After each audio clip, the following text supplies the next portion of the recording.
I have someone here that I'd like you all to meet. This is my son, Skaar. It looks like Skaar is next in line for a solo film adventure. While fans are still holding out hope for Shang-Chi 2, it's clear that Marvel has a bunch of moving parts to manage. Destin Daniel Cretton's excitement for both Shang-Chi and Spider-Man 4 is promising, but the studio does seem to be juggling priorities right now. And when you look at the broader picture, it becomes even more obvious how many new faces and storylines are still waiting to take center stage. Because even though Marvel has been laying the groundwork for its next big event, Avengers Doomsday, some characters that were introduced with potential have barely scratched the surface. Take Skaar, for example.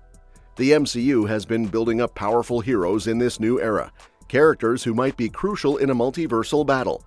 But then there's Skaar, Hulk's son, who showed up at a barbecue in She-Hulk Attorney at Law and hasn't been seen since. It's wild to think about, especially when you consider that the Doomsday roster includes names from across the Marvel spectrum: X-Men, Thunderbolts, Fantastic Four, yet skips over key younger heroes that were teased not too long ago. Skaar's sudden appearance and immediate disappearance feel like a loose thread Marvel has yet to pull. What's even stranger is that Skaar wasn't just a throwaway idea. His debut hinted at deeper connections to Hulk's past, specifically his time on Sakaar, and possibly a path toward a World War Hulk storyline. But none of that has been addressed.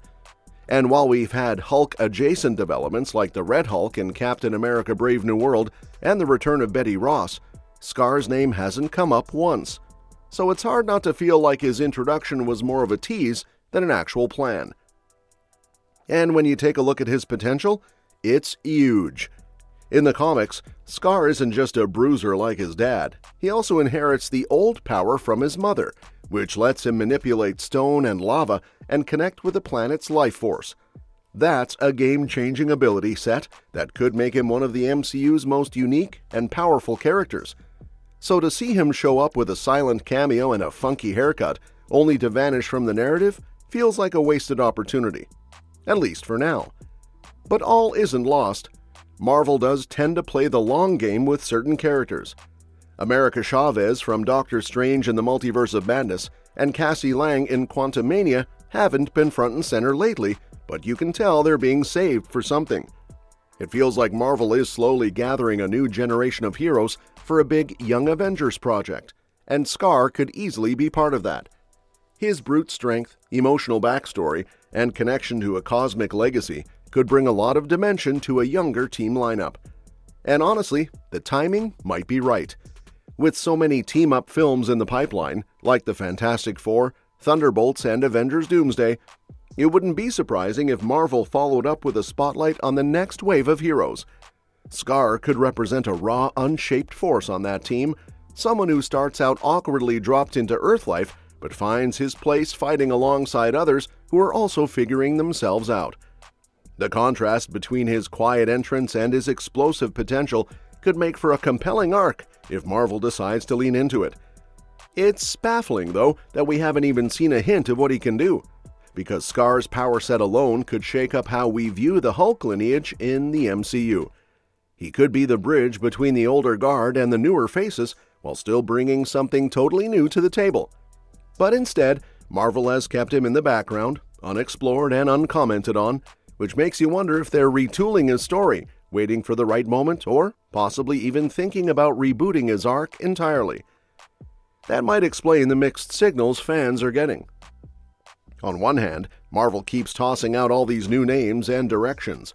On the other, some of those names are left dangling without clear next steps. It's part of why so many fans are frustrated. The universe keeps growing, but it doesn't always circle back to the seeds it planted years ago. Shang-Chi's sequel delay and Skaar's silence are just a couple of examples of how certain characters are caught in the shuffle. But if there's one thing Marvel has taught us over the years, it's that they rarely introduce a character without a long-term plan in mind. It may just be a matter of waiting until the pieces fall into place. Shang-Chi, for all its impact back in 2021, might be waiting for the perfect thematic or narrative moment to continue. And Skaar, despite being introduced without a bang, might just be lurking in the wings, ready for his real debut when the young Avengers start to form or when the multiversal chaos demands the next generation of powerhouses to step up.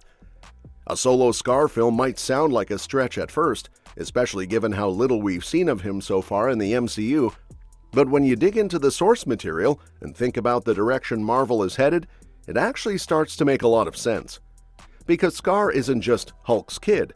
He's a complex, conflicted character born out of war, carrying the legacy of two powerful bloodlines, Hulk from Earth and Caiera the Old Strong from Skaar. That combination gives him not only brute force, but also mystical elemental powers tied to his mother's people and their planet. And that sets the stage for a movie that's very different from the usual Earth-based, tech-heavy Marvel stories. If Marvel were to go the solo route with Skaar, the most natural storyline to adapt would be Son of Hulk, the comic arc that follows Skaar after he's left alone on the war-torn planet Skaar following Hulk's departure. This series dives into Skaar's coming-of-age journey as he grows up in the shadow of his father's legacy, trying to understand who he is while surrounded by violence, betrayal, and shifting allegiances. It's a raw and emotionally grounded story that explores themes of identity, abandonment, destiny, and rage, all things the MCU hasn't really explored in depth with younger characters yet. One of the biggest appeals of this arc is that it allows Marvel to do something different, a cosmic fantasy Hulk film. We've already gotten a taste of Sakaar's wild visuals in Thor Ragnarok, but a Skaar solo movie could go even deeper into that alien mythology. You've got the remnants of a fallen empire, tribes that wield ancient powers, monsters, and a planet still scarred by the Hulk's time as a gladiator champion. Imagine a film that blends the sci-fi epicness of Dune and the character-driven intensity of Logan. That's the tone a Skaar film could strike. And then there's the Planet Skaar storyline, which happens after Skaar makes it to Earth. This is where his rage toward his father hits full force. Believing Hulk abandoned him, Skaar arrives on Earth with one goal: to kill him.